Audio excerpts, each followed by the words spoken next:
Welcome back to a City of the Future series. I'm Joyce Dooley, Senior Research Analyst here at Zpryme. I'm incredibly excited about our lineup today. We're going to be discussing all things mobility. With that, I'm going to pass the torch over to Jason Rodriguez to kick off our first session. Thank you, Joyce. Hello, everyone. I know we're all just getting settled. Give everyone a few minutes to get in. And as they're getting filled in, we'd like to welcome our guest, Sam Sargent from Capital Metro. Sam, how are you doing? I'm doing well, Jason. Thank you for having me. Good to see you again. Yeah, you as well. Back for a second ETS. So this time is virtual, but 2022 we'll be back in person. So glad to have you. Lots of stuff to get with you here in a few minutes. Thanks for being here. Andrew Higgins from CPS Energy. Drew, how are you doing today? Jason, I am excited to be here. I'm happy to be a part of this panel. It's good to see a good friend and a colleague in the utility, or at least the infrastructure space, Sam. So yeah, let's kick this thing off. Let's go. Yeah, man, that sounds like a good idea.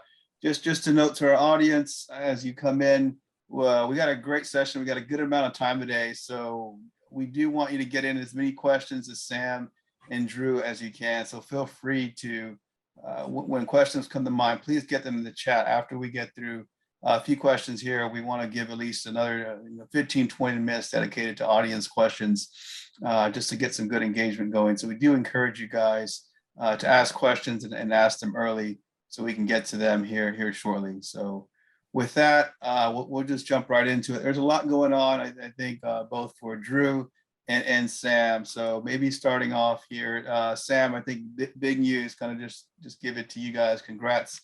It's great to see Central Texas and Austin continue to lead nationally in terms of mobility and electrification.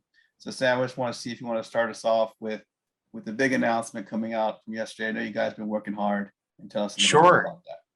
Yeah, I'd be happy to. We're really excited here in Austin and at Capital Metro. So yesterday, the Capital Metro board approved one of, if not the largest single bus, electric bus purchases in transit industry history. It was about $250 million over 6 years for 197 40 and 60 foot Proterra all electric vehicles. So just to give a little bit of context, right now Capital Metro's fleet is about 350, 360 vehicles, and like many agencies out there, although I will put in a plug for San Antonio. San Antonio has long been heavy onto natural gas, onto CNG, but most agencies have been traditionally going the diesel route. So most of our vehicles outside of the 12 electric vehicles we currently have are diesel. But as we are retiring those, these vehicles will come online very quickly so that we can really start getting to our goal of a zero emissions fleet, as well as making sure that our charging infrastructure through a partnership with Austin Energy is also fed with renewable energy as well. So I can get into Austin's zero emissions transit future a bit more, maybe after Andrew gives us a couple of highlights from CPS. But just for folks who are out there and may not be familiar with what else we're doing here in Austin, this is really complementary. This is a huge announcement, but it's really complementary to the voter-approved Project Connect program, which is a multi-billion-dollar investment in both light rail, electric, as well as bus rapid transit and some on-demand transit zones. But again, the future is all electric. The future is zero emissions, and I'm just really excited to be a part of this program. Oh, thank you, congrats. Yeah. One of the reasons excited is you have two just booming regions and cities and metro areas that just happen to be really closely located. There's a lot of similarities going on, and both of you are at the center and heart of a lot of those conversations. So Drew, I want to turn it over to you for a little bit. We know there was some new charging stations just added as well for you guys, and we have a big event coming out. So this Saturday, with this being National Drive Electric Week, can you talk a little bit about that and how San Antonio is also preparing for this coming, or electrification is here, right? It is the future. Maybe talk some. No, absolutely. If I can just hop in, right? Yeah, we are rapidly reevaluating our infrastructure plan. One of the most important things the city can do is that it can meet its constituency, especially as a utility, its customer base, where their need is. And so we're adjusting our plans with the acceleration of sustainable transportation to make sure that we have charging stations in key locations. Those key locations will change and morph over time.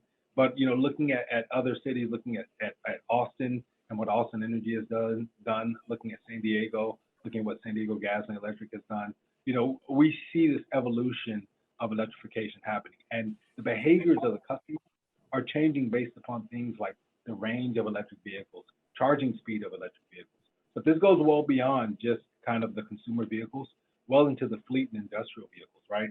Where we are working with our partner VIA to do something very similar to what Sam's doing, which is how do we electrify the fleet? It's so critical and so important that kind of these, I like to call them interior vehicles, are electrified because one, they're heavy pollutant, and that's critical. But here's the thing, and Sam will understand this: they're cheaper to operate, right? Over time, right? They're just better, and so we're also looking at that. In conjunction with that, we do have our National Drive Electric Week event this weekend, October 2nd, at the Pearl from 10 to 4 p.m. That's as critical as well because you have to get the public on board with electrification.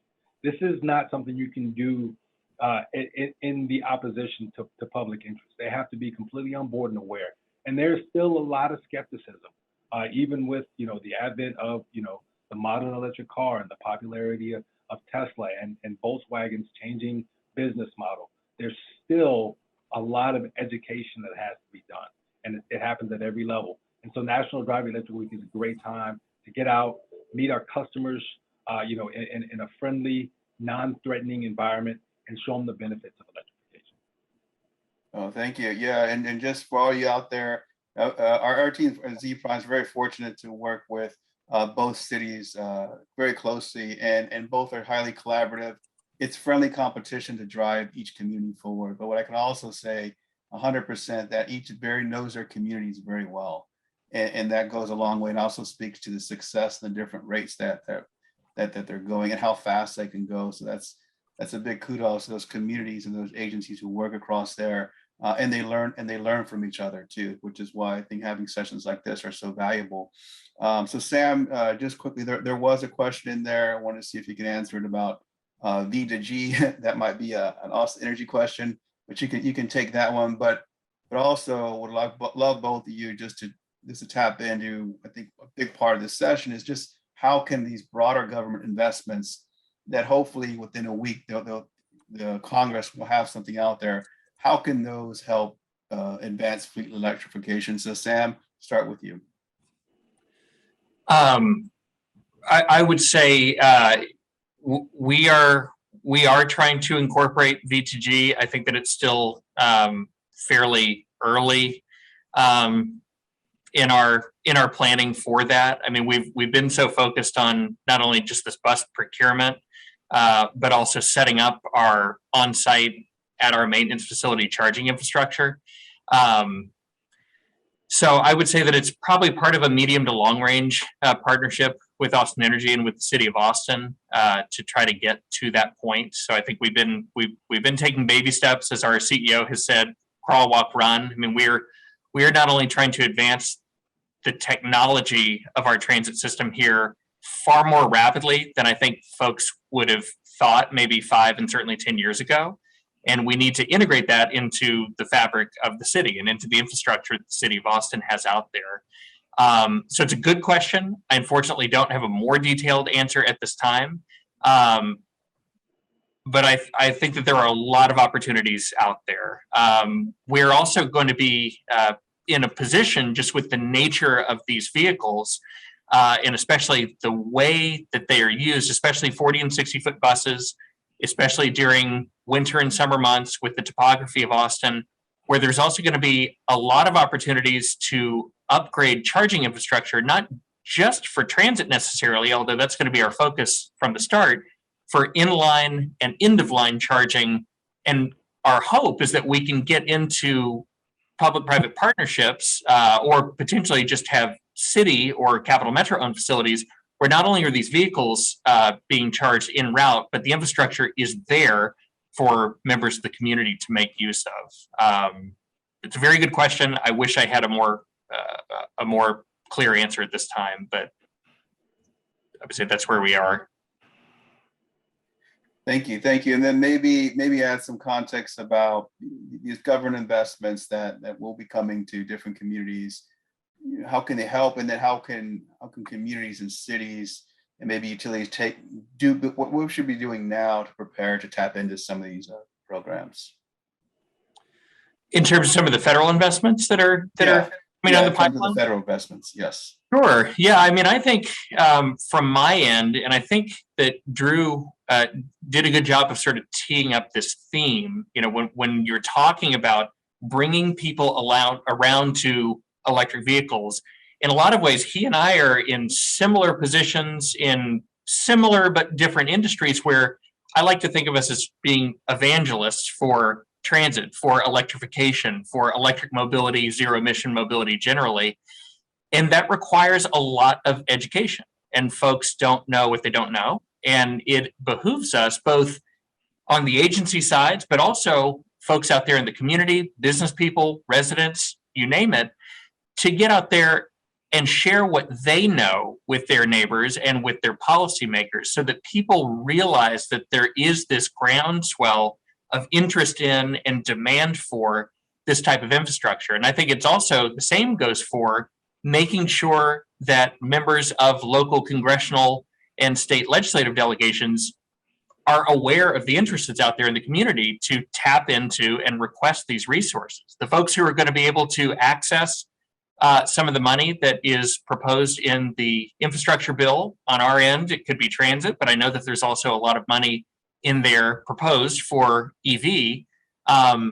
It's making sure that people in the community make it clear that this is a priority in our community and that the ask is made. Because otherwise it may be more difficult, unless it's a formula funding situation, to tap into those funds. But I'm very excited at the potential for this investment, because it's nearly unprecedented for both Drew and I's focus areas at our organizations.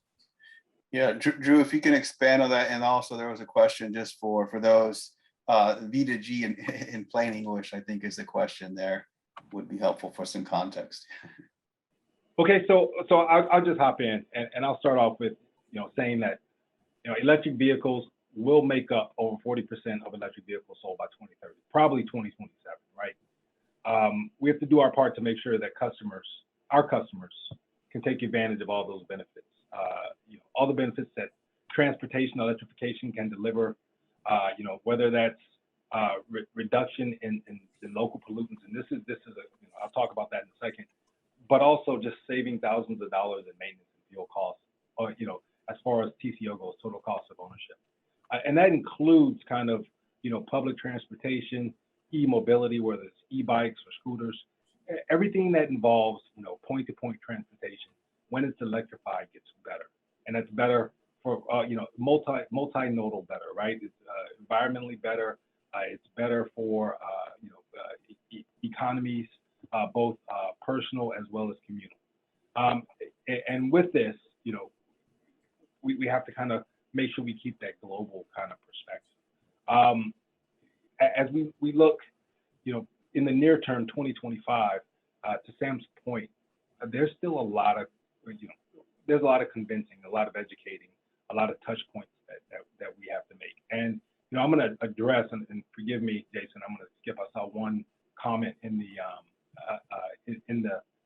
questions in the chat about emissions. Sure. And this is one of those things that I want to express directly. And it's been a counterpoint against EVs that's been made by both opponents to electrification, as well as, what we like to can't call frenemies, kind of, Toyota has made this point before that, emissions, when you go electric, emissions are really still made up by the power plant.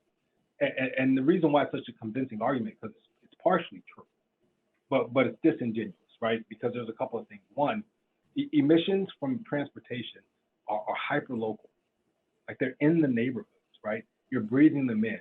You can look at a power plant and you can say, yeah, it has bad pollutants, but generally power plants are geographically displaced from communities. They still have impact, right?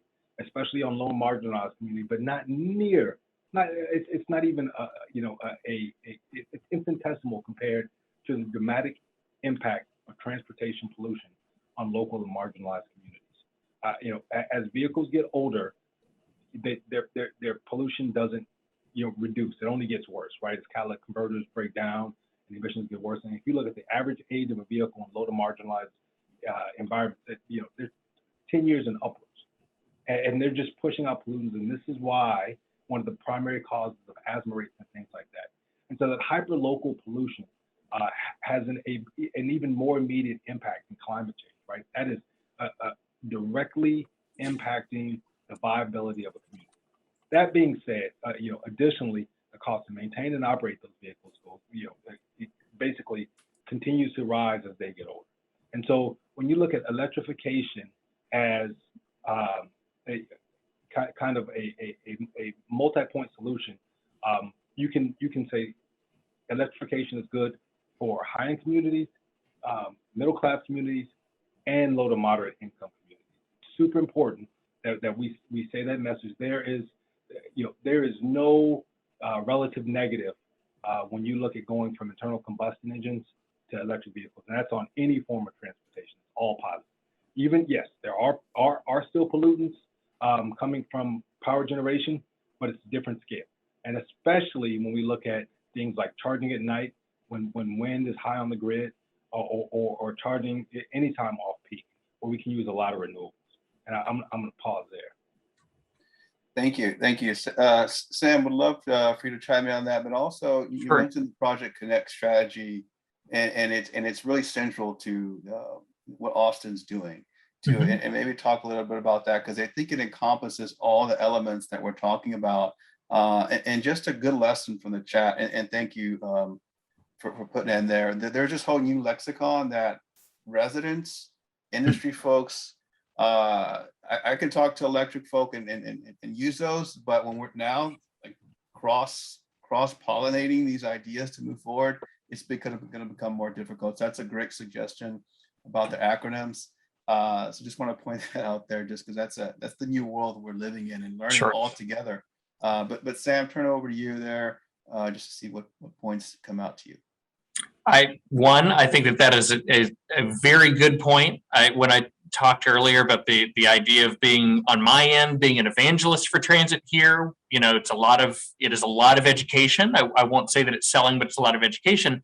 That is something, especially in our industry, but I think for all of us, avoiding acronyms, humanizing the way that we talk about this, making sure that people understand common problem statements, because in order for people to change behavior and in order for people to agree that we need a solution, we need to all agree on a problem. And for a lot of people, if they get overwhelmed with acronyms or technical jargon, it can make it that much more difficult to change behavior. So I say that from the transit side, where we're trying to change behavior to get people out of single occupancy vehicles over onto transit. But I also wanted to say too that Austin Energy has a goal of going to 100% carbon-free energy generation, and also using local solar and hitting some storage goals by 2035.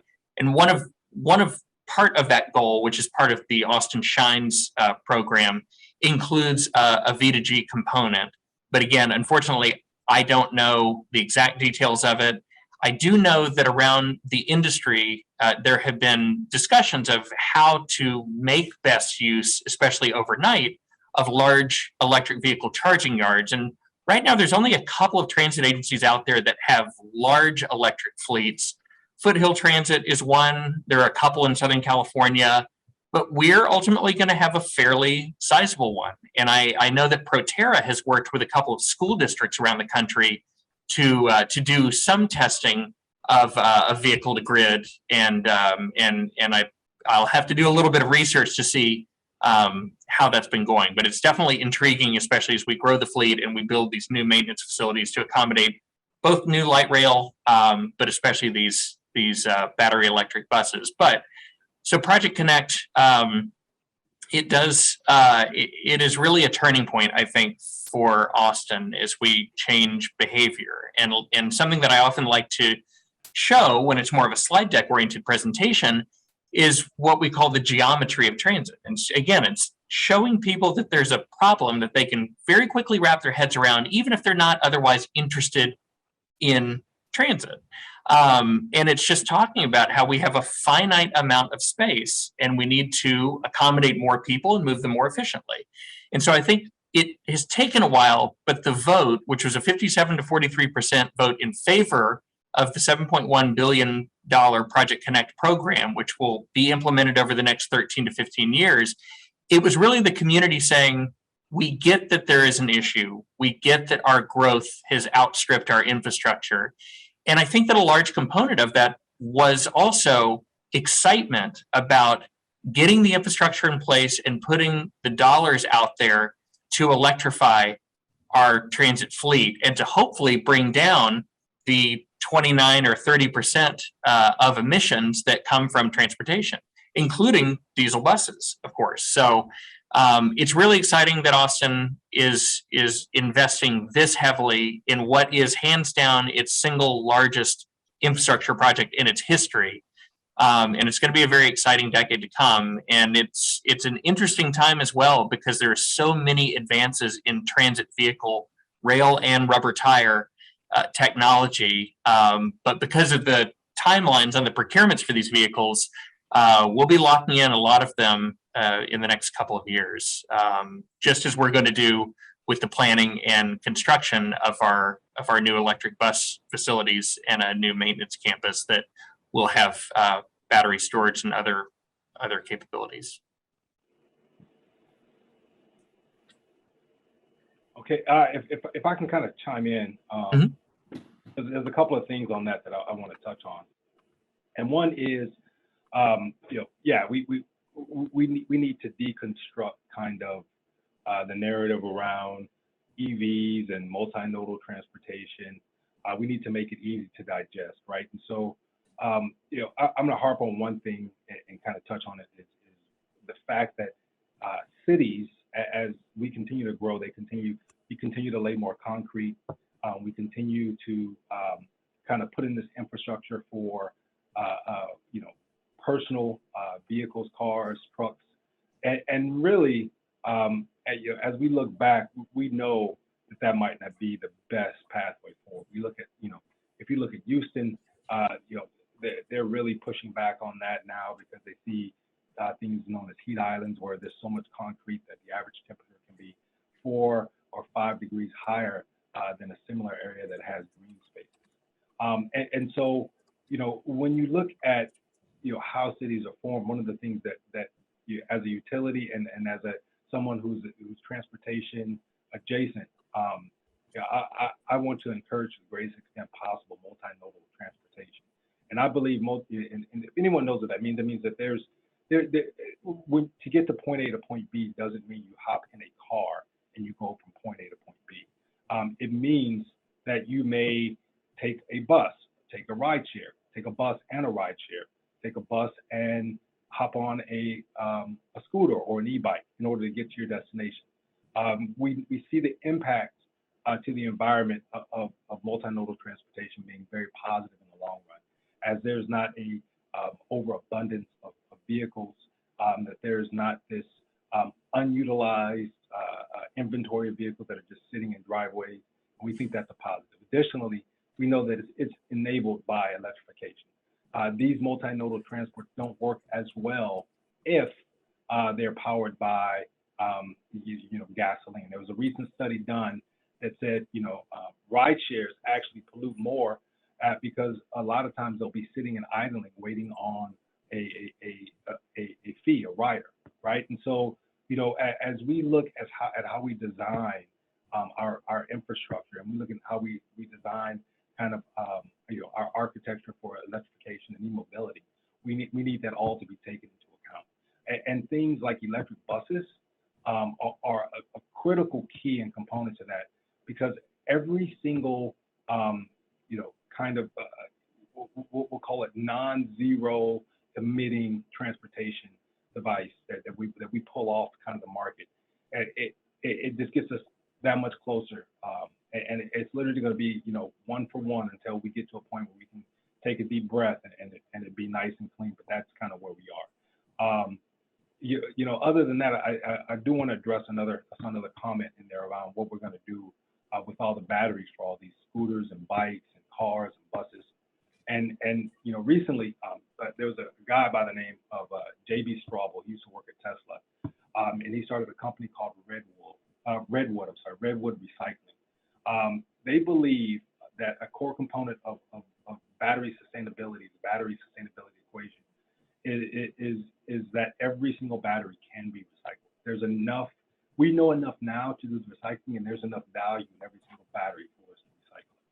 And so we think, and obviously JB thinks, as well as Ford, who's made basically $1 billion investment in them, that this is true, right? And that hypothesis is going to hold. So to that question, the EV batteries that we pull out might have a second life as stationary storage. So you can see them as something that buffers the grid for resiliency purposes, or just backs up kind of our renewables, or they can be ground down and the parts taken and put into new batteries. So there's a lot of optionality there.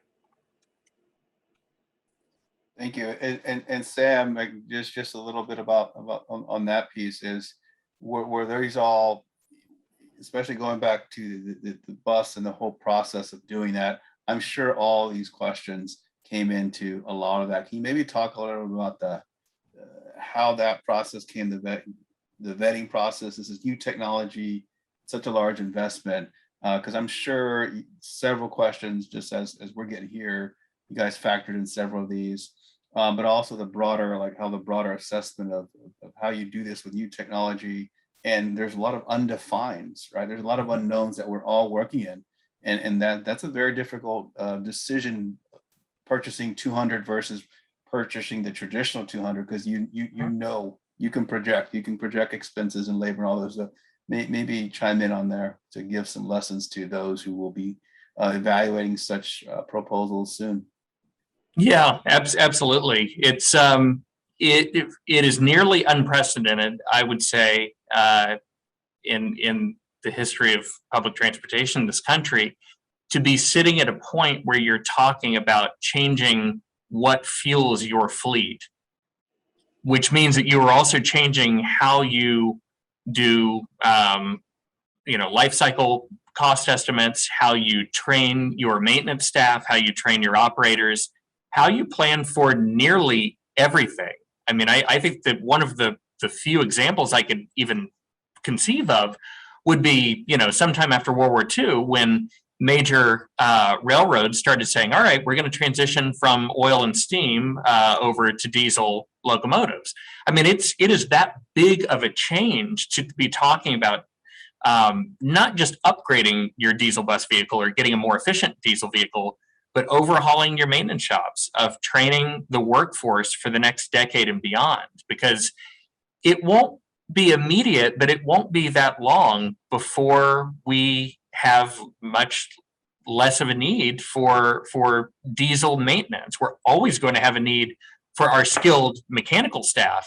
And so a lot of it is building in funds and time to make sure that we are hiring new folks, that we're training existing folks, and building a workforce for tomorrow. I would say that this process, there were other agencies out there in the country that have been, I would call it, experimenting with electric vehicle technology on 40-foot buses, mainly in California, and oftentimes in states where there was a financial incentive or grants to do so. But we made the decision as part of our FY19 budget process, so back in 2018, to transition to zero emission, and specifically to transition to electric. So as part of the FY20 budget, that was when we began the overhaul of our North operations facilities to build the duct banks and the conduit to accommodate up there 200 charging stations eventually. And as part of Project Connect, we're building a new maintenance facility for light rail, but also for the remainder of the future electric bus fleet. But we also engaged a lot of our peers, as well as a lot of talented consulting staff, to look at the risks that are out there. Because you're right, it is planning as best we can. But I think at least a couple of years ago, it was planning with a lot of unknowns. And we're fortunate that there are a lot of other agencies out there who have used Proterra, which is what we ultimately went with in this purchase, but they've also used New Flyer and BYD. And we've been able to look at their data and look at information on maintenance cost, total cost of ownership, battery degradation, depending on climate and topography, for instance. But now that we've made the purchase, we will begin updating our facilities master plan to accommodate this new fleet. And we're working on a much more holistic workforce development program in partnership with Workforce Solutions here, as well as our community college and a couple of the local school districts, because not only is Capital Metro going to need a lot of new, talented, trained folks for this all-electric future, we've also got to find a workforce that Austin doesn't currently have in terms of skill set or numbers to construct mainly the light rail portion of Project Connect. But it's going to require a lot of new people with new skills. And so we're in the middle of that planning process right now. But yeah, Jason, you're absolutely right. There are a lot of unknowns, but at some point, as you move towards the future and as you want to make large, impactful changes, you have to make smart, rational jumps. And that's exactly what we're doing. I think that we're accelerating our transition, and I think it's absolutely the right thing to do. And yeah, Drew left some comments there. Then we also had a question that, Drew, maybe you can add some context to, is the interoperability and how important that's going to be moving forward. I mean, just the charging stations, right? That just finding chargers can be difficult just for on the personal level. Now you're talking fleets and connecting more dots. So any input there? Yeah, so I'm fortunate enough to be on a board of an organization called the Electric Drive Transportation Association, and we do a lot of the standards works, right? So like the J1776 standard was kind of set by this organization. We're looking at fleet and commercial standards and things of that nature. It's critically important because if there's several examples. The most famous probably is Beta VHS, right? So when we look at kind of the multinodal situation, I'll use that as kind of the comparable example of how it could break down a community. If you don't have the right app, you can't get from point A to point B in some cities, right? So if you have I remember this, like in Austin, like you guys had not only Lyft and Uber, you had like 4 or 5 different other apps for local transportation. And at any given time, the availability of any of those may be high or low. And that's kind of problematic, right? That's something we have to, it's terrible to say that, you only want one victorious app to rule them all. But essentially what you really need is you need a ubiquitousness of access, right? You need everyone to have access to all the information and the ability to interact with that information in a way that allows them to move from point A to point B. And that responsibility is going to fall on Sam and me, and as well as our partners in the transportation and mobility space. If getting from point A to point B is not that simple, then the consumer is going to choose another method, right? And that other method may be a internal combustion engine vehicle. And if they don't, and that's fine, right? If we can't meet that need, the consumer will find a way. But we should be there to say, listen, if you need to charge your vehicle, we have charging infrastructure for you. If you need to get an e-bike, there's e-bike stations here. If you need to get an Uber or Lyft, we put in the necessary infrastructure for Uber and Lyft to not only survive but have a presence that's non-polluting in those areas, and that might be in the form of EV charging farms for rideshare. If you want to use sustainable transportation, public sustainable transportation should be available to you, and if it's not, then they're not going to use it. And so that, that interoperability between access and usability is critical. It's up to us to solve it. No, we do not have it solved today. No, we don't. And I talked to my partners in the city on it all day. I mean, all day long we talk about it. But we're getting there. It's on our radar. It's critical because none of us will be able to achieve our goals unless we get there. Thank you. And we do have a few questions to the audience. We still have some time. Please send in a few more. But both of you, big advocates of your saying of bringing that consumer along. What can we be doing better to do that? And maybe it's not particular. I'm giving advice to other communities out there, and how do you go out there, whether they're skeptical or not, maybe just not paying attention, as most busy folks are. And how do we say, but they read a headline of $1 billion being spent here and there, and you get these gut reactions in this hyper social world that we live in. So how do we get to those consumers to start to slowly get them some buy-in? Sam, I know you guys did this with Project Connect, but what are those lessons learned from a consumer aspect? Yeah, I think that you're right. It's the world is moving very quickly. And I think that the way that people access and digest information has changed greatly. So people are getting their information from so many more sources, some of them hyper localized, some of them global, some of them connected or unconnected to what might actually be going on in our space or in the world. And so people are they're kind of atomized, I guess would be the best word for it. And so it means that our challenge is greater, but it's not insurmountable. And I think that a lot of it just starts with speaking to people as human beings, not talking down to them, not speaking over their heads, trying to meet them where they are. And that could mean physically, that could mean on a mobile device, or they've joined a program like this and they're able to do it from their office or their home, but going to where people are, speaking to them as best you can in their language, but doing as much listening as you can as well, because there are lived experiences out there that I haven't had.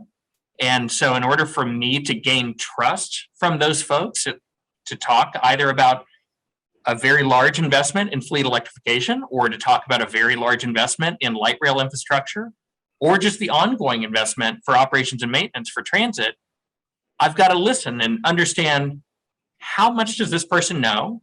What are their pain points? What worries them the most about their family or their own life? And then try to craft a way to talk about the solution that both Drew and I have. And I think it's all part of the same kind of package of sustainable mobility tools. But listen to people and then talk to them on their level and say, I understand. I hear that your concern is more about sustainability, let's say, than affordability. Or maybe it's more about equity than it's about sustainability, or whatever it might be. And trying to craft a message that really speaks to that person. Because I think that most people are empathetic, but I also think that people have a lot of challenges in their lives. And so for us to expect that people will just invest their tax dollars, their hard-earned money for a transit network that they might think benefits people other than them because they're perfectly fine driving their car, it's best to show them the many ways that this is going to benefit them, even if they continue living their lives the way that they're living, or they don't have the luxury of money or time to just give back and to be helping those who are, say, transit dependent. So I think a lot of it is just going to where people are, being patient, speaking to them in their language at their level, finding trusted experts in their community to make the entree also goes a very long way. And I think that has been very true with Project Connect, so that it's not just me showing up in a community, but I have a trusted member of that community making the introduction, and that builds in some inherent trust. And I think that could be talking about electric vehicles. It could be talking about sustainable energy generation or talking about transit, but it gets you in the door and means that you're not just speaking into a vacuum and you're not speaking over people's heads. That's been our experience with Project Connect. And I think the election and Project Connect and Capital Metro's current standing in the community here is sort of a testament to our not perfect, but very honest, good faith effort to talk to people. And Drew? Yeah, so I'm gonna kind of give a plug for my CEO Paula Williams is amazing, and my direct boss Rudy Garza, the Chief Customer Engagement Officer. All these programs, everything that we do at the utility is with the permission of the public, right? We do what we do because the public chooses for us to do those things. That includes all of these sustainability programs, all of these transportation programs. These are all, we don't do any of this without the support. And one of the things that my boss Rudy always says is, we have to have a high level of engagement. And that high level of engagement includes both informing and educating the end user and customer of kind of these activities.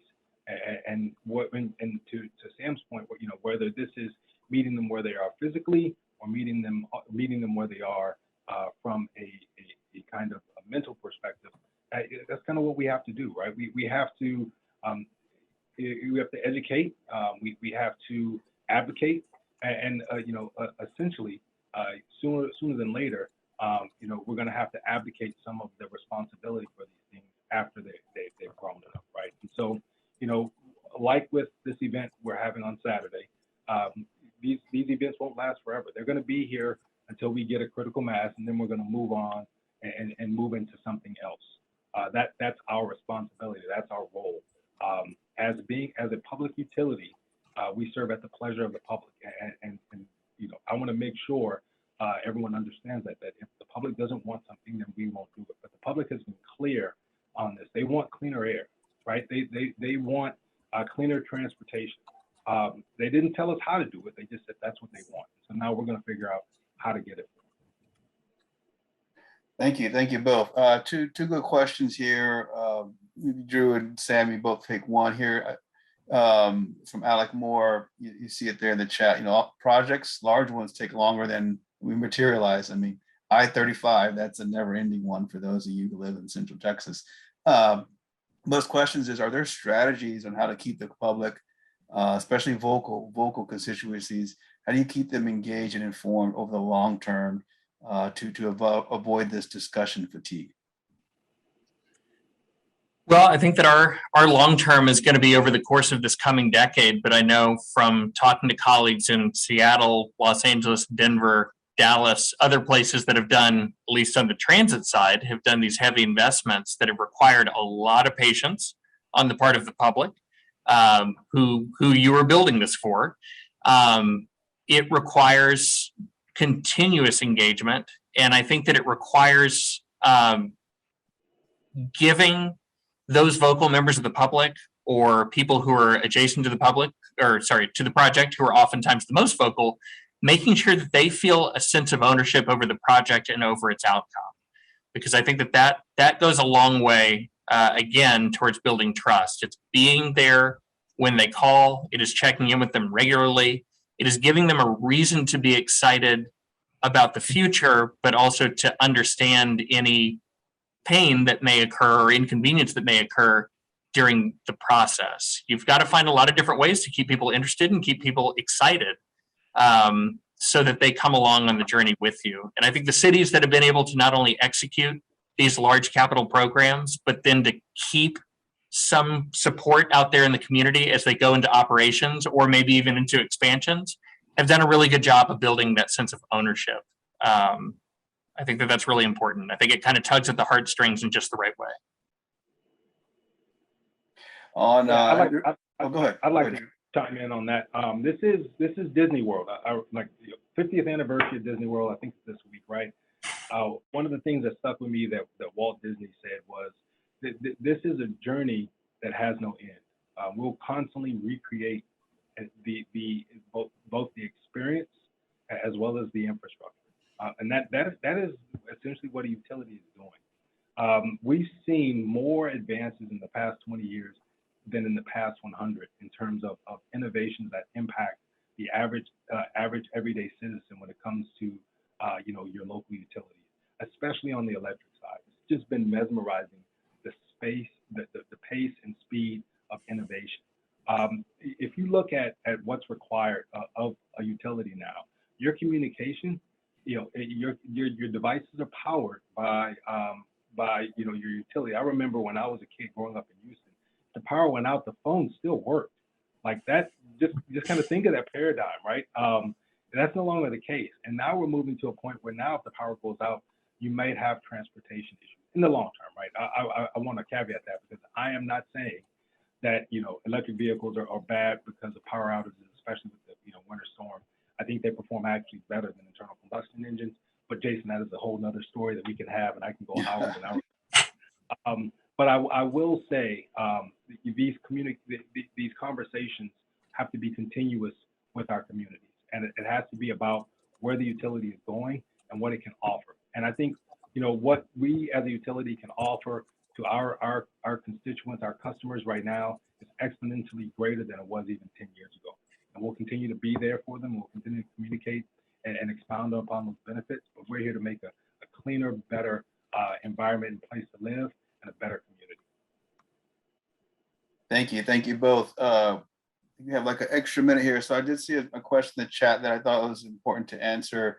And it's from Doris from Washington, D.C. Said electric buses are very heavy and lead to more wear and tear on the roads and more maintenance. So the long-term O&M makes them not cost effective. So obviously that's a concern that some Doris is hearing. I see some smiles on Drew and Sam's face, but maybe give some input there. Yeah, so I'll hop in first, right? So a little bit of background, right? Before I came to the utility, I worked for General Motors, and really the weight of the vehicle, yes, it's heavier, but not by a significant amount, not enough to cause any additional wear and tear. Now that's on the that's one side of it. The other side of it is the additional benefits of EVs far outweigh those, but there definitely has to be, we have to have new structures in terms of how we pay for road repairs, because the old paradigm depended upon taxing fuel. And so, yeah, we do, as a state, as a, even as a nation, we have to look at how we handle that. But I will tell you, the whole notion of, electric vehicles being heavier, causing more road wear and tear, they are heavier, but it's not to the point where they're going to cause us, an increase, we're talking a fraction of a percentage more in terms of wear and tear that they cause over the lifetime. So nothing to be concerned about. Sam, do you want to kind of add on that? I think those are great points, Drew. And as we, at least where we have control of the right of way, where we're trying to build out our bus rapid transit network, like other cities that have built busways in Europe and South America and the Orange Line in Los Angeles, we're trying to go with as much concrete as we can so that we can build something both more dedicated to transit, but that's also a little bit more resilient than city streets. Because you're right, in the corridors where we currently have a lot of bus traffic, whether it's diesel or electric, there is a whole lot of wear and tear both on the street and on our vehicles. And we've got to be really mindful of that. But fortunately, we've got a good partnership with the city to try to mitigate that as best we can, but you can only do so much. All right, got it. I think we're about time. We had some good comments in there about hydrogen, but I think we can pick that up in another session. Drew, Sam, I think the audience could have had you guys holding court for the whole time, but you guys are both doing amazing things. Again, it's great to see Central Texas leading the way and Austin doing great things and San Antonio pushing hard. So we appreciate you guys coming on for City of the Future, and we will be on the lookout for whatever you guys are doing next, and we want to hear about it. Thank you, Drew. Thank you, Sam. Appreciate it, Jason. Thanks, Drew. Thanks, Jason. You. See you, Sam. Bye. And all of you out there, we do have our next session up there, which thankfully we'll get to feature both VIA and CPS Energy, talking a little bit more about some of the new transportation initiatives going on in San Antonio specifically. And I'm just waiting on my colleague Joyce and a few of the speakers to get ready, but we will be on shortly. I'm here. Okay, awesome. I've got Thomas and Richard, and I am back in action. Thank you all so much for your patience. Apologies. So today we're going to be talking about what waste makes haste. So the renewable energy transition requires innovative solutions that come from unexpected places. There's a really cool project happening in San Antonio having to do with our landfill. And I would love for our panelists to explain a little bit more about what's going on with that. So maybe Tommy, you could get us started and explain what this partnership is about and how this unique project came together. Well, first of all, thank you for allowing me to be a part of the panel today. VIA is very excited, as I am, to be a part of this and share some of the innovations that we've been able to make, and talk a little bit about our partnership with CPS, who was just a great partner in making this happen with the RNG, or renewable natural gas.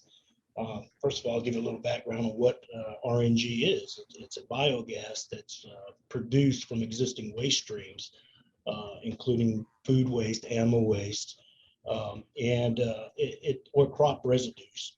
The most common source of the biogas, if you will, is really located in landfills. It's a breakdown of organic waste from wastewater treatment plants and landfills, and it produces methane. And this is a byproduct of the decomposing process in the landfill waste. And this gas currently escapes into the atmosphere, and it really impacts the air quality. The capturing of this biogas means it can be cleaned and conditioned and used as motor fuel, which it is being used as motor fuel today. And the fact, and because it's fully interchangeable with traditional natural gases, it actually replaces or displaces the fossil fuel in a pipeline, becomes pipeline quality fuel, and is used as a motor fuel. This partnership came about from our president and CEO, Mr. Arndt, here at VIA, who really heard about this from some other agencies, other transit agencies across the nation. And he really asked us here in Fleet and Facilities to turn around and look at what the opportunities could be for RNG for VIA. With that, we turned to our partners, our utility partner here in San Antonio, CPS Energy, and I approached them with the idea and asking what they could do to kind of research this and explore some of the opportunities that we could have. And I have to tell you that CPS ran with this. They took it on, they embraced it. They thought it was a great idea. And, they took it on. We didn't hear anything for a few weeks. And then all of a sudden after that, it was a constant communication and just a plethora of ideas that keep coming out on how we could make this happen. I'm actually going to ask Mr. Lujan to expand on that, as we were partners in this, and he could tell you how they made it work. Richard. Thank you, Tommy. And I want to thank Zpryme and CPS Energy for allowing me this opportunity today to share with you a pretty exciting project, kind of a tough act to follow after that last panel, but really good to be here today. So, effectively, RNG, renewable natural gas, allows us to source a fuel, a renewable fuel that's low carbon emitting by capturing biogas that's emitted from our local landfill, from our community's waste. And that's, I think Tommy summarized it very, very well. This project aligns perfectly with CPS Energy's flexible path. I mean, you hear us talk about flexible path quite a bit, but as I put it, it's a broad strategy that we put into place to help us reach our climate and our sustainability goals. And our approach is real simple. It's is to stay open to ideas that you can see, not getting stuck, and inviting others to help you find new solutions towards sustainability. And simply put, It's about remaining flexible and blending all of the excellence that we naturally have with new knowledge and curiosity. And so, that's an interesting point. Our flexible path encourages innovation through the power of partnerships, especially when we're looking at new technologies. And, VIA is one of our largest natural gas customers and partners. We share a common mission to serve this community. And when VIA came to us and asked about RNG, I would say that it piqued our curiosity. As I mentioned, it aligns perfectly with our flexible path, and around the same time, we were approached by a company who's a global producer of sustainable energy products, offering an opportunity to participate in this new venture that was local in our community. And they shared with us plans to build and operate an RNG facility at really what's one of our largest landfills. And so I kind of look at it as the stars aligned. Here's one of our largest customers that shares a common vision to serve this community, bringing a new idea for us, asking us about a new product that's aligned with our flexible path. And then we have this global partner that approached us almost at the exact same time saying, hey, we're going to build this RNG facility and we would like you all to participate. And so when you look at it in terms of the power of partnerships, here we are, two public partners that serve the same community, that serve the same customer. And I think we're going to discuss a little bit more about the benefits. But when the two of us get together and innovate, all of our customers really benefit. And then, when we apply our principle of thinking globally and acting locally, when it comes to looking at energy products, and this company coming to us with this great opportunity, you have all the components necessary for a great project. And we're just super excited to be able to do this and to be able to participate. With respect to our natural gas system, it's one of it's a new product. Traditionally we've offered gas for 161 years, and this is something new to our portfolio that is renewable and sustainable, and we're pretty excited to talk about. Well, that's awesome. And thank you both so much. I mean, it's a very rich history between VIA and CPS Energy, and this seems like a really fascinating project on top of that.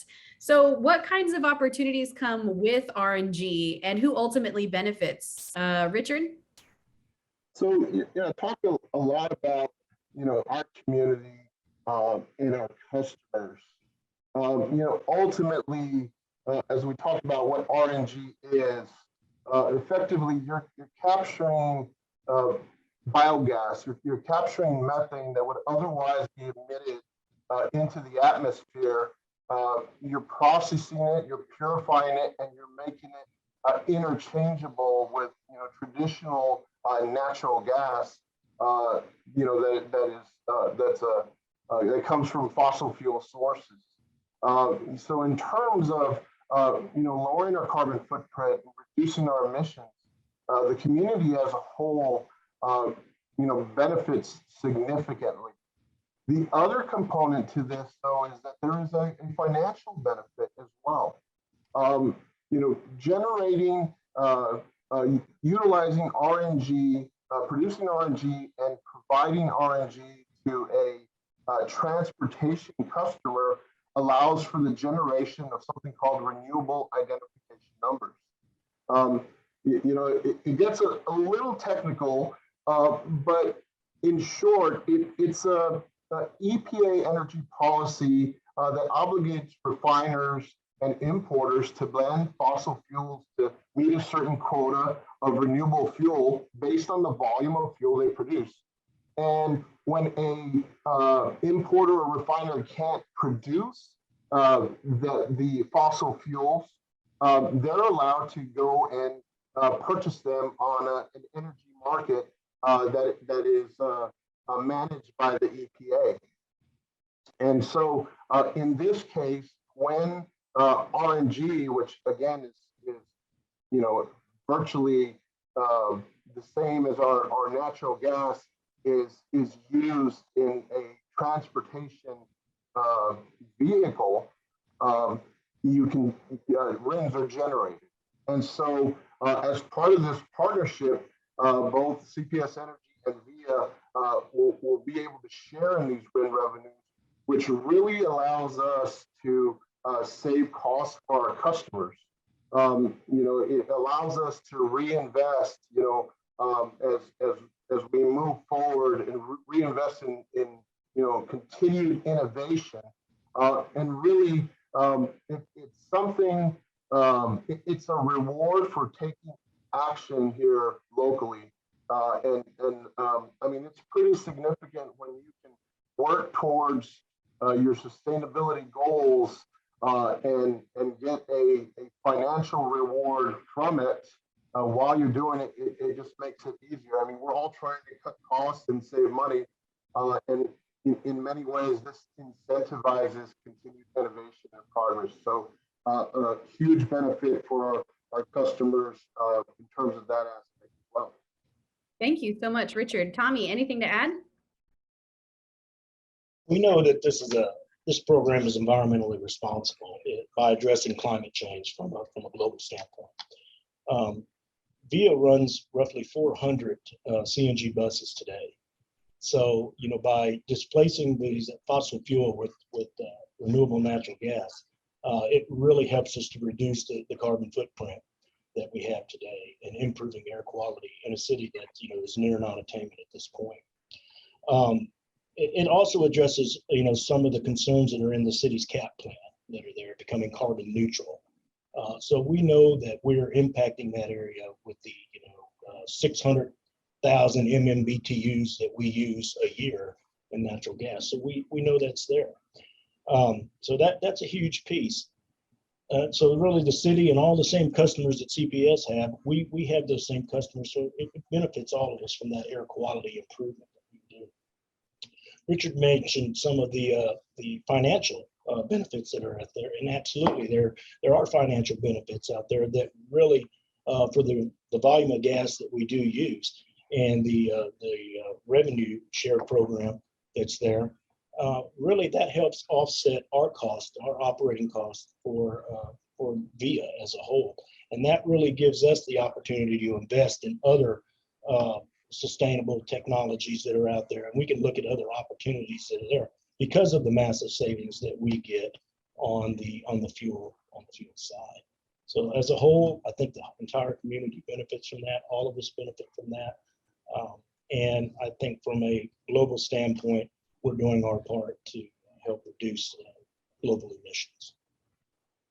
Thank you so much. And I would like to add one other thing. I think there's a talking point.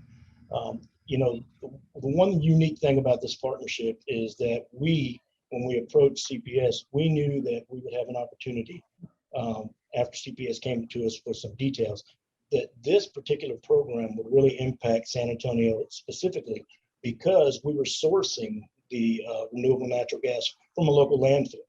And that may be a little bit different than other agencies that are out there. So we knew that we would not only be able to source the fuel from the San Antonio area, which would have otherwise been emitted into the atmosphere, capture that, bring it into our fleet of 400 buses and run it as motor fuel, reducing our emissions even further.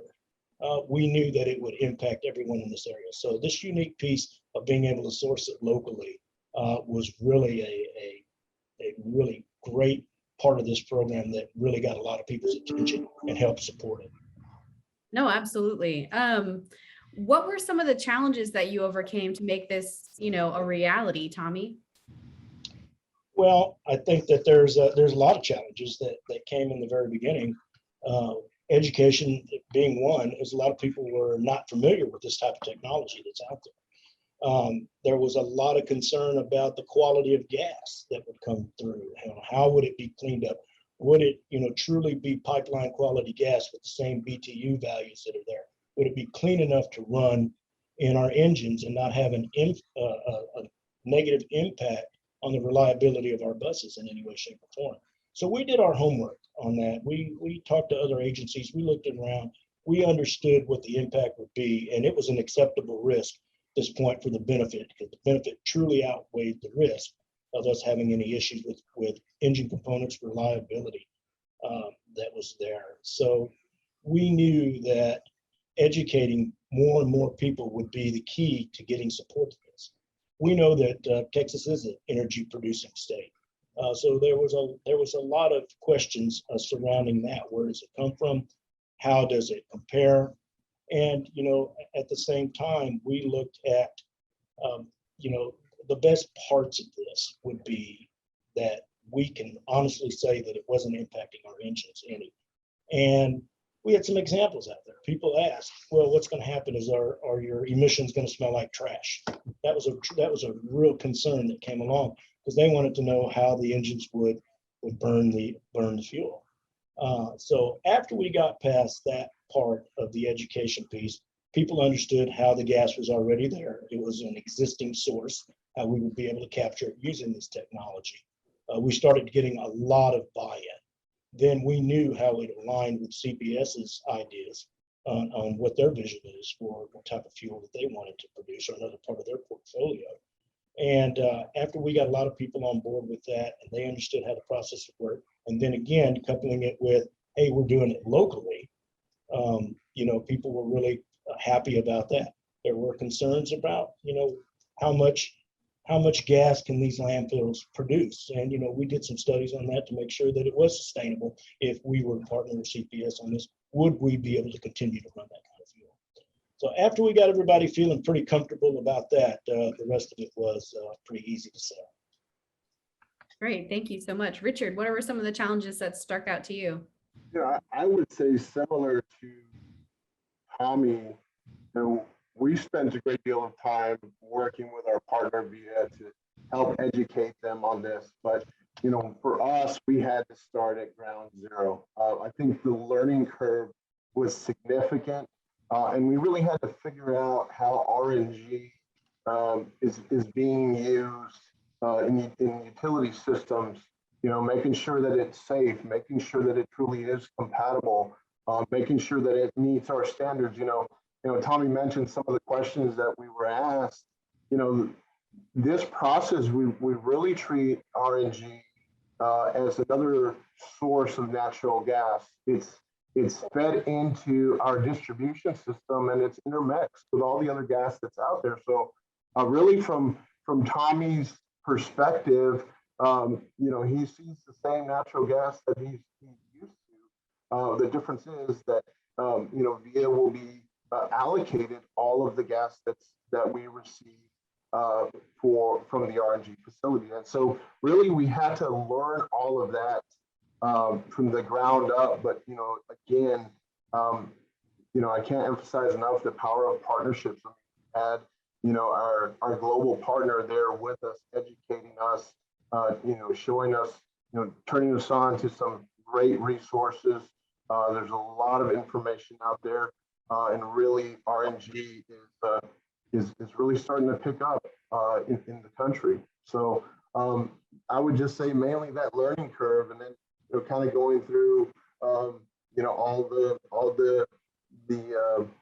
nuts and bolts, so to speak, to figure out how it's going to work, and then going forward, how we're going to operate and receive gas. So it's been a lot of fun, but it's been a lot of work for our teams. Yeah, no, I mean, it definitely seems like it has taken a lot of work, but what a really cool solution. Richard, how does this align with the rise of electrification?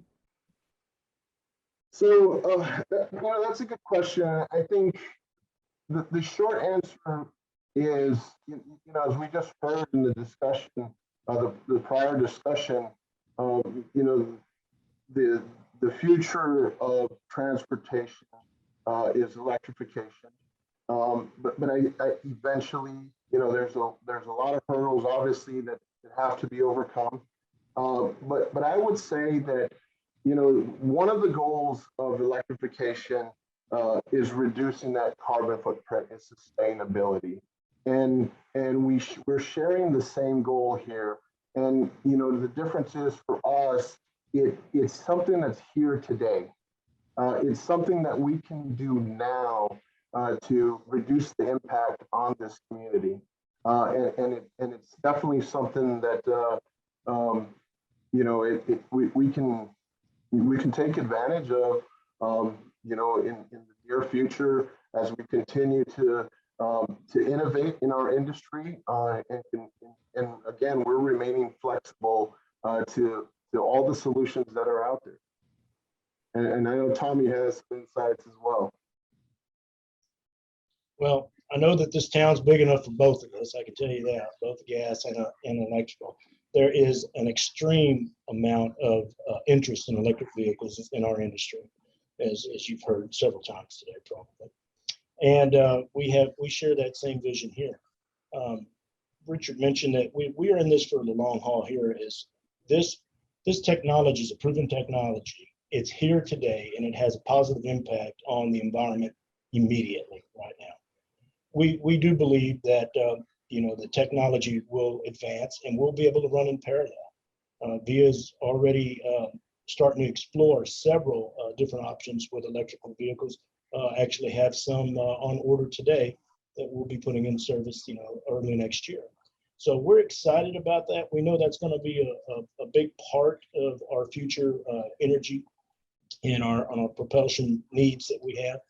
But we know that we're heavily invested in this today. It's proven. We know that it's impacting positively, and but we will support any future technology, any sustainable technology that's come along. We have to embrace it. We have to look at it. We got to be excited about it. We would have never gotten here had we had closed minds about any other type of technology other than tradition. So I have to believe that as the technology evolves with electrification, that we're going to be right there along with it to explore and see what opportunities it can bring to VIA and how it can benefit, you know, not just VIA, but the entire, you know, community. How will that work? So yeah, so stay tuned, because I think we'll have some pieces of that in the future.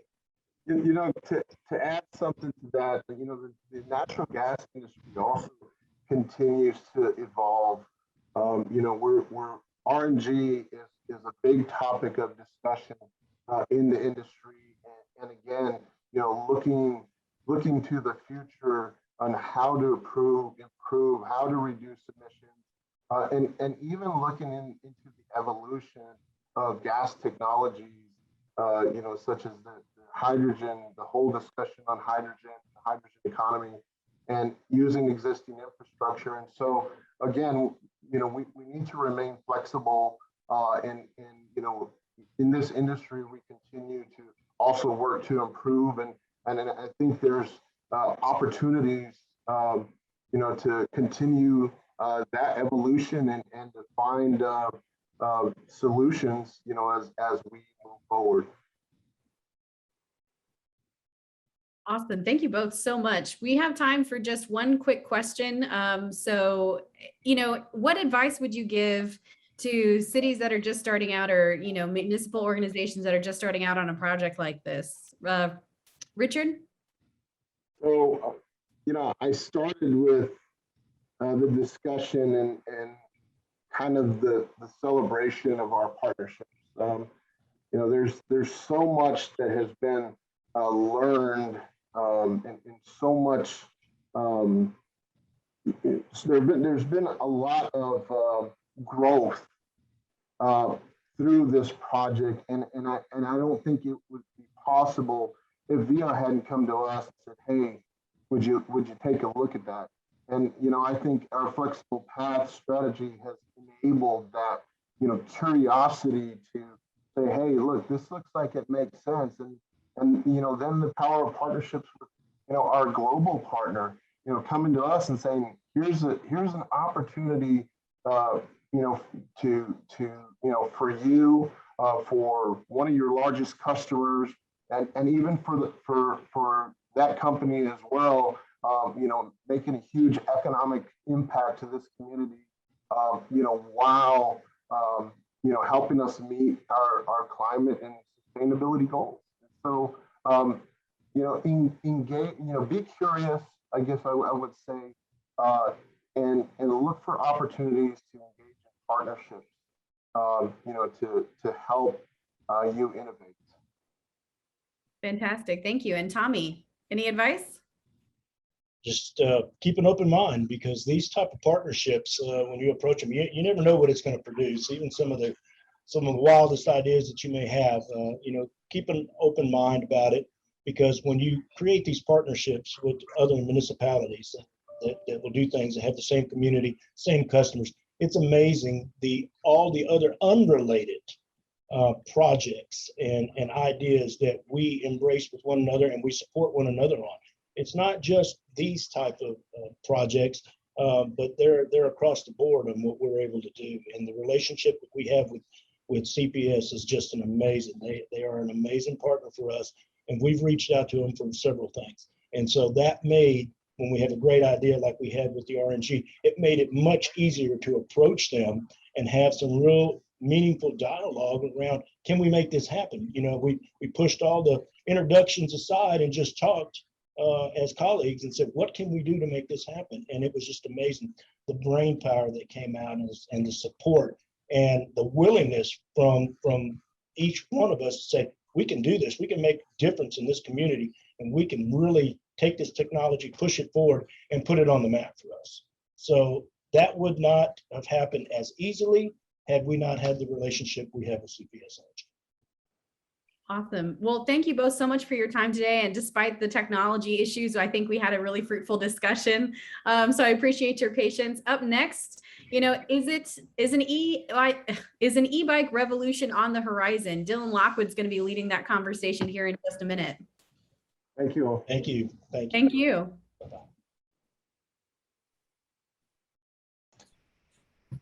Hello, everybody. How's it going? Good. So Hey, it's great to see you both. I'm Dylan. We're here to talk about e-bikes. I wanted to have this panel because I noticed a lot of discussion about it kind of burgeoning online about, ways that it can disrupt the transportation sector. But even on top of that, just a lot of people I know are getting them, which is surprising to me, just because it wasn't something that I had heard people talking about until all of a sudden they were. So that's why I want to talk about it today. And we've got two great people here to discuss it. I'll let them introduce themselves. Alicia, we'll start with you. All right. Hi, my name is Alicia Spence-Schlesinger, and I'm down here in San Antonio, Texas. I handle the marketing for San Antonio B-Cycle. Thanks, and Nathan. Thank you. And are you able to hear me loud and clear, Dylan? Oh yeah, you're good to go.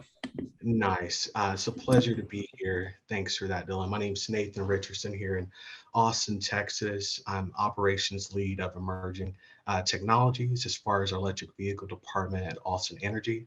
I manage our day-to-day operations, which includes overseeing our network of public and residential charging incentive programs, and I often engage in outreach opportunities to help further promote our upcoming EV tech key projects and pilots. Our mindset is customer first while helping the city reach its emission goals and hoping to be an example for neighboring cities via collaboration and further being open to new ideas, ways of thinking, and technologies. Happy to be here. We're happy to have you. I want to thank you both for being on. So, Alicia, you're selling those bikes. What would you say is the state of e-bikes as a part of our culture in 2021? I would say it's an exciting time. Definitely the state of e-bikes in 2021 is the evolution is here. And granted, e-bikes have been around in Europe for years where they don't depend on the car as much as we do here in America. But I would definitely say, especially because of the pandemic and the shutdown, it has done a massive change in the bicycle as a recreational tool for mental stability, for exercise, to improve immunity.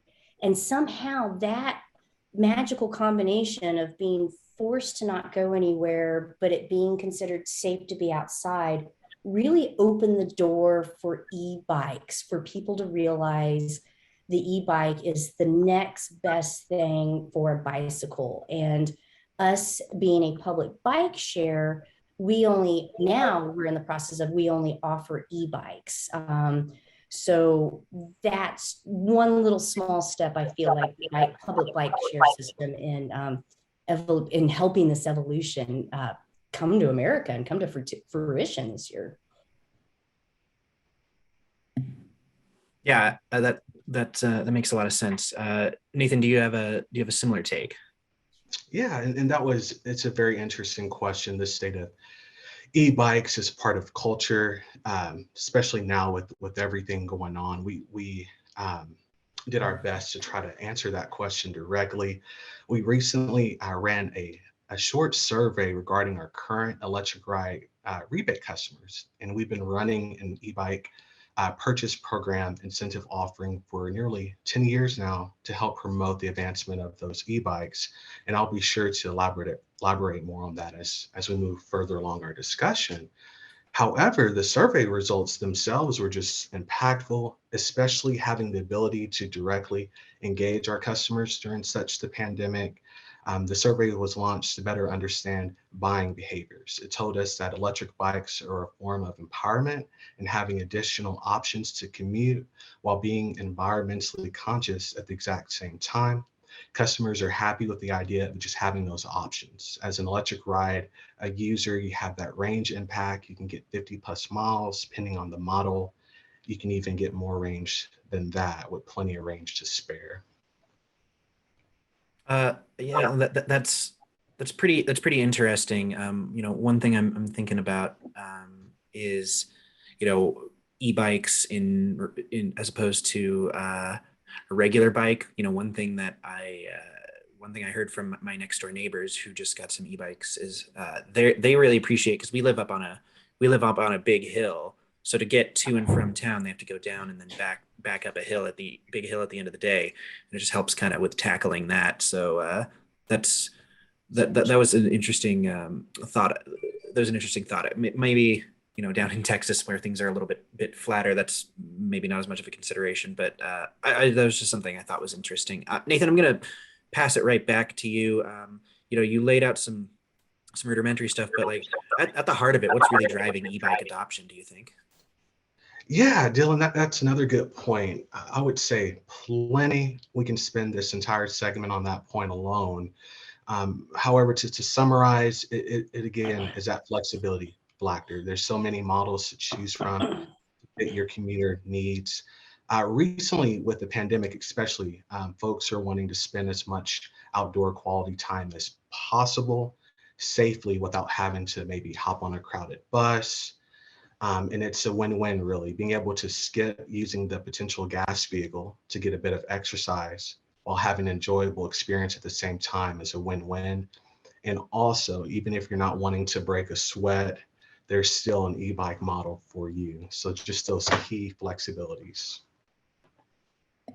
I totally Nathan hit the nail on the head.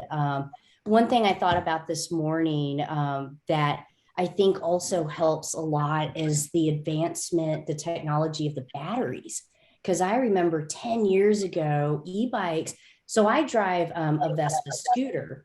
And, originally I drove a Buddy, which was $3,000. For the same price, you could get an e-bike for $3,000. And I remember 10 years ago thinking, this is stupid. Like, why am I going to get a bicycle where I could get a scooter? But now, I want to say maybe in the past 3 years, I wonder if Nathan remembers, it feels like there was this instant price jump where the batteries, they just started to improve the technology. The batteries became more affordable. And now you can buy a really decent e-bike for under $2,000 for $1,800, which still sounds like a lot. But when you think of, that's much more affordable, in my opinion, than $3,000 and $3,500 for an e-bike. And then like Nathan said too, there's so many variations out there that there originally wasn't as many variations as they are now. And I love how they hide the batteries in the frame. I mean, they've turned into these beautiful little beasts. And yeah, I agree. I think that has a lot to do with the evolution. For people that aren't as in the e-bike world as maybe some of us are, what are you talking about in terms of different variations, different styles? Are you just talking about in terms of like within the bike spectrum, or are there things that are unique to e-bikes that are allowing for new possibilities there? I would say and I'll let Nathan, I don't mean to jump in, so I'll let Nathan answer as well, but I would say as far as styles, now in the beginning, I'm trying to remember, I feel like, I just never paid attention to them because they were just kind of, I like a cruiser, I like a bike with style. So I ride a Motive that, aside from B-Cycle, but I do ride like this old kind of beautiful cruiser looking e-bike. Whereas in the beginning, there was only the Pettico brand that was an e-bike with this big heavy battery on the back rack, and it made it so heavy and uncomfortable. Whereas now this big beautiful cruiser I ride, they've got the battery integrated into the down tube. They have cargo bikes, which are also very beautiful. Hopefully this is making sense if people aren't into bikes. They've got road bikes, they've got mountain bikes. And then I also remember too, when they first came out, a lot of these tech geeks were building e-bikes, and they were the ugliest things I've ever seen. And I know looks aren't everything, but it does help to have a beautiful little bike. I feel it appeals to people's sense of style as well. Yeah, Alicia, you hit that right on. Just the different models you can choose from, having the different ranges that you're looking for when you're trying to plan your trip or just trying to plan your experience with the bike itself. There's more dealership offerings, there's more retail offerings, and yes, the prices are getting lower, and especially with local incentive offerings, it makes it easier to make that leap. So, Alicia, how is the e-bike market evolving? I mean, we talked about how the e-bikes themselves are evolving, but what about the market? How's it changing? I think it's exciting to see all different age groups are adapting to them. I feel like in the beginning, from what I remember, it was your typical boomers were buying them, which was understandable because they take the edge off of riding. They're easier on the joints, and naturally at a certain age, you want to make sure you're active. And the e-bikes are wonderful for that. But I remember even there kind of being the joke with like, oh, that's an old people bike. So I remember boomers riding them. I remember just the nerdiest of tech geeks. And I think nerds are super cool, so I'm not saying anything about that, but they would just build the weirdest, ugliest looking bikes. Whereas now, like you see college students using them for college, you see the 30-year-old millennials using them for work in their stylish work outfits. And I mean, I feel like everything I hit on is very fluff and the pretty outside, but I think it's exciting to see all ages embracing these e-bikes. Yeah, that's interesting that you taught me something there, because I guess maybe because it's a tech thing, I would have assumed it would have worked the other way. Right. But that's actually really, really interesting the way that's moving. Nathan, what market trends are you seeing in e-bikes right now? Yeah, and that's interesting also. Because we're seeing such the uptick in electric bike usage, we are currently in the works of launching a modular public charging station. We're trying to pilot that with partnerships at a multifamily location. So we understand these electric bikes can be heavy and they're very important to the purchaser. So we're looking at opportunities to have a safe storage option as the market evolves, while being able to charge the batteries at the same time, so riders can avoid lugging it upstairs in their apartment units.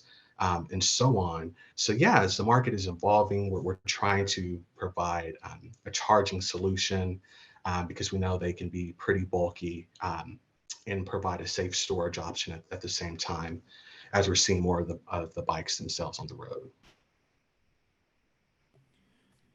So, I said when we kicked this off that the e-bikes are, poised not only to compete with regular bikes and regular bike users, but, I've been hearing stories about people replacing their primary commuting car with a bike. People even living in large metropolitan areas selling cars just to move to e-bikes full time. So there's that aspect. But what are some ways in which e-bikes are poised to disrupt the transportation sector? Nathan, we'll start with you. Oh, thank you, Dylan. And at this time, we do not directly see e-bikes as completely disrupting the transportation sector. Instead, we see it as an opportunity that will always be open for improvement as more and more riders are hitting the road. And I'll give you an example. A rider first wants to feel safe and protected and have confidence in their local infrastructure, such as bike lanes. So there's also the education opportunity, which is just as important. The average driver isn't accustomed to seeing a high volume of bike riders at this time, as those levels are upticking. So we want to have that education opportunity there for drivers.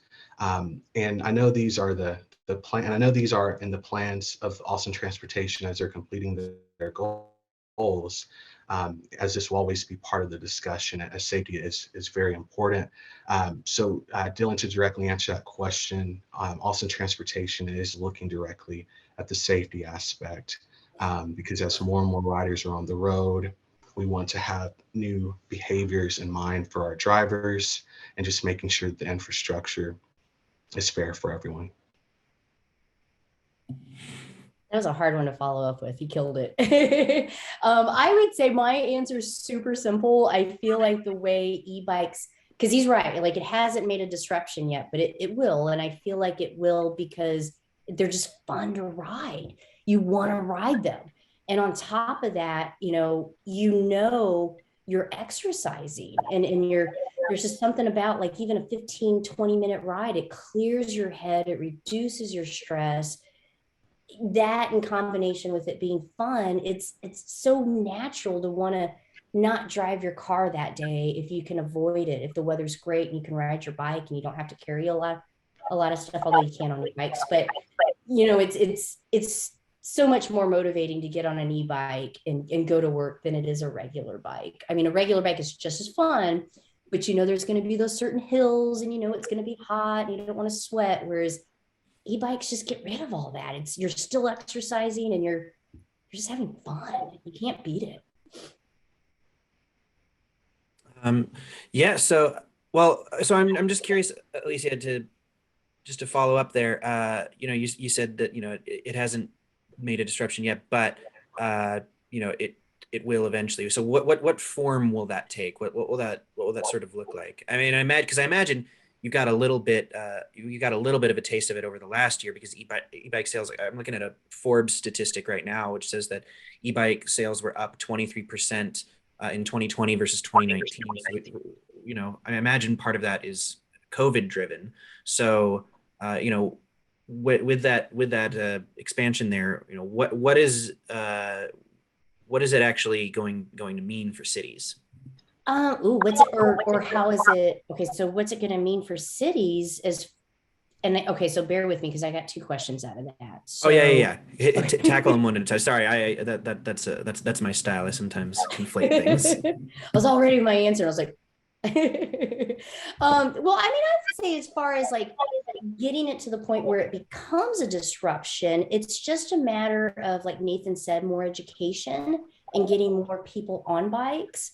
And that's where I feel like I have the best job in the world, that I'm working for a public bike share that only offers electric bikes. Because once you get on an e-bike, you're convinced. You totally see the power behind it, but there's still a lot of people that haven't gotten on an e-bike. They're very resistant to get on an e-bike because they're scared that they're not going to get exercise, or they think that it's a throttle. They think they don't pedal. So it's just a matter of breaking those boundaries. And again, this is where I feel like the public bike share, what a blessing that, we've got sponsored to where we can be all electric bikes. Because once people get on those, there's just no going back. That makes sense. So yeah, Nathan, I'm gonna pitch that second half of that question, or that second question that I rolled into one to you, which is, what does that mean for cities? How can they best accommodate a sizable e-bike population if it continues to grow? Yeah, Dylan, great question. Basically, is the infrastructure itself keeping up? I know today in Austin, we have 50 plus miles of bike lanes, and there's a lot of works that went into that, and there's further plans for development. We have 100 plus miles of trails in Austin. And overall, just to directly answer your question, there's opportunities to make further strides on that as we're seeing the uptick in electric bikes. So yeah, leaning on city support, local collaboration, all that good stuff goes a long way. I just know here in Austin, definitely an e-bike rider would feel safe. And there's a lot of work that's being done behind the scenes to provide even more coverage as far as bike lanes. Yeah. And Alicia, how do you feel cities should best respond to rising e-bike adoption? Taking care of the bike lanes we have now. That's my biggest frustration, and that's regular bikes, e-bikes. Downtown, I think they're wonderful, but when you leave outside of downtown, there's cars parked in bicycle lanes. It just drives me nuts that they're allowed to do that. There's so much debris in bicycle lanes. Like sometimes you're safer riding outside of the bicycle lane so you don't get a flat tire. So, I mean, I know the city of San Antonio, Vision Zero, is working very hard to improve our infrastructure and do the best they can. But it would be nice if there was just a maintenance package or somehow to keep up with what we already have.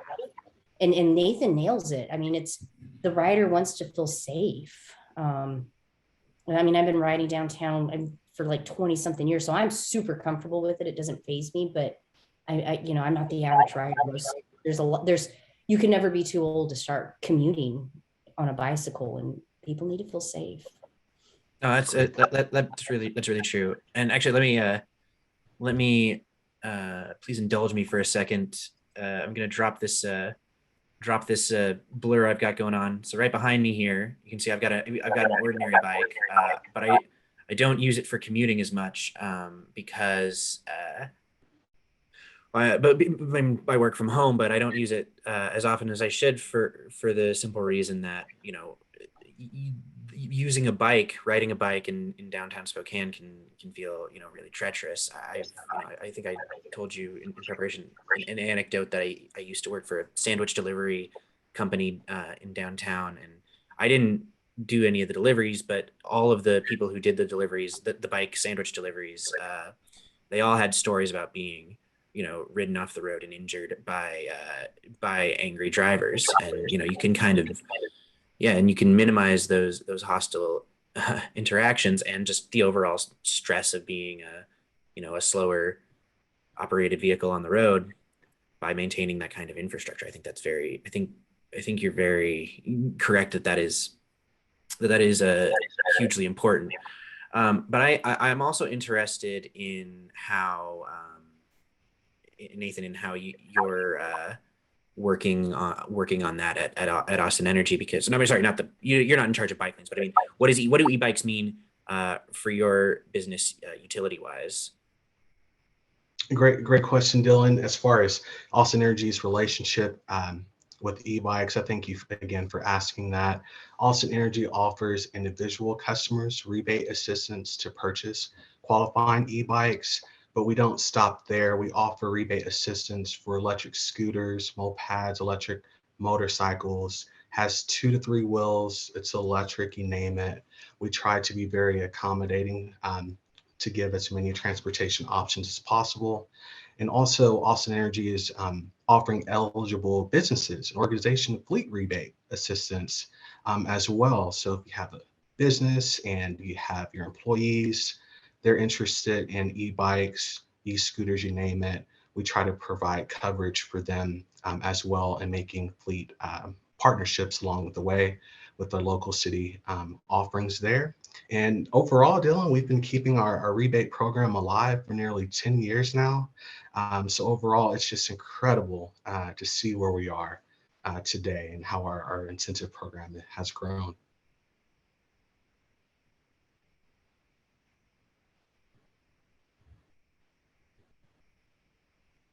Oh, Dylan, I lost you actually. I did too. Well, see, it's only a matter of time until someone says, well, you're on mute. And there it is. So we had Nathan, just to quickly follow up, we had a question come in that said, how much is that rebate for e-bikes and how fast do people get the cash rebate? I believe this is from an e-bike owner in the city of Austin. I believe that's why she's asking.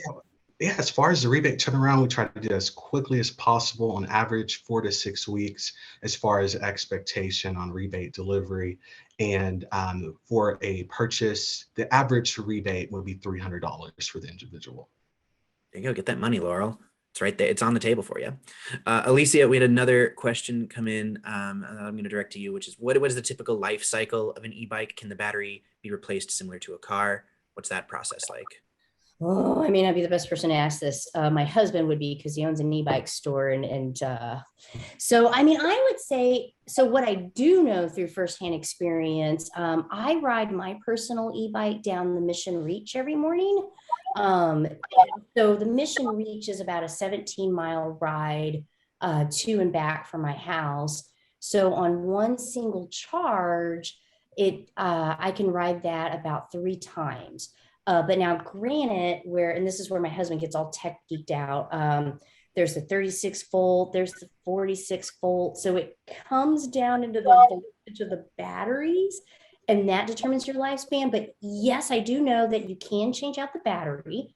And sometimes the battery is probably the most expensive thing. And at that point, you might just want to upgrade your bike. But I know I'm old school and I want to keep I love my frame and I don't want to get rid of it. So you can replace the battery.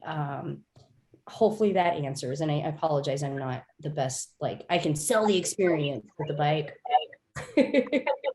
So let me ask you, sorry, Nathan, did you have something you want to say? Yeah, Alicia, I was just going to expound on that. That's great. And within our rebate program itself, the last decade or so, we haven't had any instances of customers having to swap out their product. I haven't seen it be a pain point. So yeah, we have options as far as swapping the battery itself, but I don't want that to be a barrier. We're not seeing that at this time. Thank you, Nathan. So Lisa, in regards to selling the experience, as it were, so what would success for B-Cycle look like for you? What's your goal? Thanks. This is our favorite thing to talk about. So with San Antonio with a public bike share system, obviously we sell individual day pass, month passes, but we sell annual passes to people that live in San Antonio. And these are people who use our bike, almost every day, or they grow into that position where they're using our bike system every day. And one of our favorite things, and this happens a lot, is our annual members, when it comes time to renew, they'll call us, which they don't have to do. They'll call us and confess, I'm so sorry, I'm not going to be able to renew my membership. I bought my own bike. And, they feel so worried about it. We're like, that's what we want. That's what a public bike share is here for. That's our mission, is to get people riding. So, so that's a huge success and especially now with the e-bikes, this is the next, in a good way, disruption to public transportation. Thank you. I guess we're just about out of time here, so I just wanted to ask. So, what's something you're really looking forward to for the future of e-bikes? Is it something new with the? Is it just the fact that they're going to be more popular? Is it something new with the market evolution, the way that the cities react, or just something in the news that's caught your eye? I'm just curious what's on the horizon that you're really looking forward to, and just whoever has a Austin's public, the charger station. That's the coolest thing I've ever heard. Like Nathan, that just blew my mind. Very public nice. Charging for e-bikes, that does sound like a game changer. Yeah, we're looking into that. And as far as the big picture, what are we looking for as far as the future? Definitely an electric future. As many electric bikes, scooters, segways, you name it. Having the ability to empower folks to have as those flexibility options, and we think that's key. So whether it's the electric car or your electric bike, or you jump on the electric bus, you just want to have as many options as possible to not only fit your needs, but fit the needs of your entire family. I dropped something, sorry. That was perfectly stated. And I hope you get to come back on next City of the Future so we can talk some more, or at least some other times we can talk about this as it continues to evolve. It's something I'm going to be really keeping my eye on. So Nathan, Alicia, thank you so much for being on today. Thank you, Dylan. Thank you for having us. And with that, we're gonna begin transitioning out. I'm gonna pass it back to Joyce. But go Mariners! They have a game back. All right, take it away, Joyce.